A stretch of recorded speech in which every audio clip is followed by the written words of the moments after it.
नमस्कार, मैं doctor Anand Kumar Nagwani, plastic और कॉस्मेटिक सर्जन। कई लोग पूछते हैं कि अगर हम फिनेस्ट्राइड नहीं लेंगे तो हम क्या लेंगे, इसका क्या आंसर है। जी हाँ, एक्चुअली क्या होता है कि मैं आपको शॉर्ट में बता दूं हम लोग फिनेस्ट्राइड क्यों लेते हैं। मैं यहाँ पे सिर्फ हेयर के लिए बात कर रहा हूँ। इसके और भी इंडिकेशन है, जैसे कि प्रोस्टेट के लिए होता है, लेकिन उसका मैं यहाँ पे कोई न तो डिस्कशन कर रहा हूँ ना मैं उसके बारे में जा रहा हूँ। मेनली मैं यहाँ पे बात कर रहा हूँ कि जेनेटिक हेयर लॉस हुआ है, एंड्रोजेनिक एलोपेसिया है, और वो जो है आप समझ लीजिए ग्रेड 1 से लेकर ग्रेड 7 तक होती है। इसके बारे में डिटेल मैंने जो है दूसरे मेरे वीडियोज हैं, आप वहां पे देख सकते हैं। मैं यहाँ पे उसके बारे में डिटेल में नहीं जा रहा हूँ। मेनली समझ लीजिए कि जेनेटिक हेयर लॉस है, और उस हेयर लॉस के लिए आपको फिनेस्ट्राइड किसी ने प्रिस्क्राइब की हुई है या दी हुई है। तो देखिए, पहली बात तो ये होती है कि जिस भी डॉक्टर ने आपको दिया है, लिख के दिया है, आप डायरेक्टली उनसे ही बात करिए। फिर भी आपके मन में अगर कोई बात है कि अगर फिनेस्ट्राइड को छोड़ के हम क्या कर सकते हैं, तो देखिए फिनेस्ट्राइड पहली बात तो एफडीए अप्रूव है, 1 मिलीग्राम में दी जाती है, लेकिन ये आपका डॉक्टर ही देता है। ये प्रिस्क्राइब मेडिसिन है, ऐसे जनरली आपको नहीं लेनी चाहिए। तो हम बात करते हैं कि अगर हम फिनेस्ट्राइड नहीं लेंगे तो क्या ले सकते हैं। क्या ऐसे कुछ अल्टरनेटिव हैं? बिल्कुल सही, इसके अल्टरनेटिव हैं। देखिए, पहले सोचिए कि आप फिनेस्ट्राइड करता क्या है। टेस्टोस्टेरोन है, उसको कन्वर्ट करके डाइहाइड्रोटेस्टोस्टेरोन को रोकता है। इस टेस्टोस्टेरोन डाइहाइड्रोटेस्टोस्टेरोन में कन्वर्ट होता है। अगर इसके बीच में कुछ एक स्टेप होगा तभी तो कन्वर्ट हो रहा होगा। जी हाँ, इसके बीच में एक 5 अल्फा रिडक्टेज नाम का एक एंजाइम होता है। अगर इसको इनहिबिट कर दिया जाए तो ये मतलब आपको सोचिए कि जो जेनेटिक हेयर लॉस है उसको ये इनहिबिट कर देता है, रोक देता है, कम कर देता है। तो ऐसा काम कौन करता है? ऐसा काम करता है फिनेस्ट्राइड है, ड्यूटेस्ट्राइड है, ये नामक जो मेडिसिन है ये करती हैं। सब कॉमन नेम में काफी सारे मेडिसिन के नाम हैं, वो जो है आपको मार्केट में मिलते हैं। हम ये नहीं खाना चाहते हैं क्योंकि इसके कुछ साइड इफेक्ट हैं। सोचिए कि अगर किसी ने ऐसा सोचा तो क्या करेंगे हम? कुछ और नेचुरल हैं? जी हाँ, बिल्कुल है। इनमें से है एक कोकोनट, दूसरा होता है हल्दी, तीसरा होता है आपका पंपकिन सीड, चौथा होता है सौ टोमेटो। इनमें से सबसे अच्छा कौन है?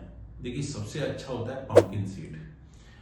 पंपकिन सीड भी डिफरेंट फॉर्म में मिलता है। आप समझ लीजिए कि अगर पूरा जो है पंपकिन सीड है, हम उसको मतलब उसको खोल के और खाएंगे और चबाएंगे तो ये एब्जॉर्प्शन के ऊपर डिपेंड करता है कि आपको जो है इसका कितना आपको बेनिफिट हो रहा है।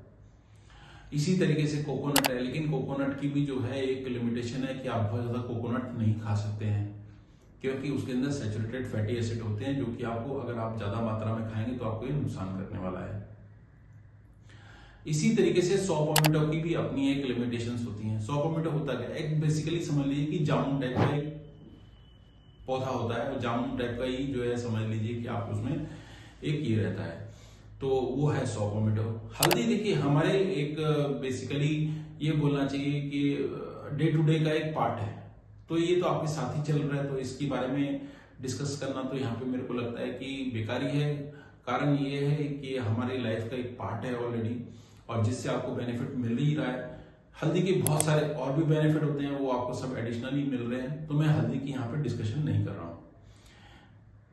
जो सबसे बड़ा इसमें कैंडिडेट, अगर मान लो इस सबसे बड़ा जो है, अगर हम बोले कि शक्तिशाली कौन है, जो कि नेचुरल है और माने डीएसटी का ब्लॉकर भी है। शक्तिशाली में मतलब देखिए, फिनेस्ट्राइड की जब हम कंपैरिजन में करेंगे तो ये उतने शक्तिशाली नहीं होते हैं, इनकी शक्ति कम होती है। लेकिन ये अगर हम सेफ्टी की बात करेंगे तो ये बहुत सेफ होते हैं। प्लस क्या होता है कि इनके एडिशनल बेनिफिट्स होते हैं। जैसे कि अगर हम फिनेस्ट्राइड की बात करेंगे तो फिनेस्ट्राइड में हमको एडिशनल बेनिफिट नहीं मिल रहा है, साइड इफेक्ट जरूर मिल रहा है। लेकिन पंपकिन सीड की बात करेंगे तो इसमें हमको बेनिफिट मिल रहे हैं, इसमें बेनिफिट ही बेनिफिट ज्यादा है, अनटिल अनलेस कि आप एक प्रिस्क्राइब अमाउंट में लें। ऐसा नहीं हो कि खाने की जगह आप ये लेने लग जाएं, ऐसा नहीं हो सकता। तो पंपकिन सीड के अंदर भी डिफरेंट चीजें हैं। समझ लीजिए कि अगर पूरा पंपकिन सीड है और उसको आप खोल के खा रहे हैं तो एक ये रहा, दूसरा रहा कि पंपकिन सीड एक्सट्रैक्ट होते हैं, तीसरा रहा कि आपका पंपकिन सीड ऑयल होता है। अगर हम तीनों की कंपैरिजन करें, ये 3 चीजें मैंने बताई पंपकिन सीड में, यानी कि कुमड़ा का बीज, तो इनमें सबसे स्ट्रांग होता है पंपकिन सीड ऑयल।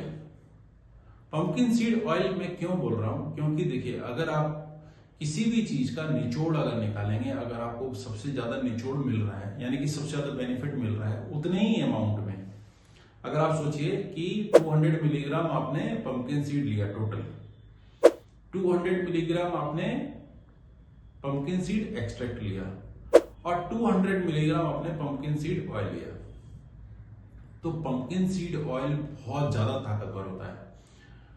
इसके साथ में और भी चीजें हैं तो वो जरूर जुड़ जाने से और अच्छी रहेंगी, जिसमें कि हम बोलते हैं और इससे वीक होती हैं, जैसे ग्रीन टी एक्सट्रैक्ट होता है, और भी कई सारी चीजें हैं। तो लेकिन मैं यहाँ पे उनके बारे में बात नहीं कर रहा हूँ, क्योंकि वो इससे भी वीकर होती हैं।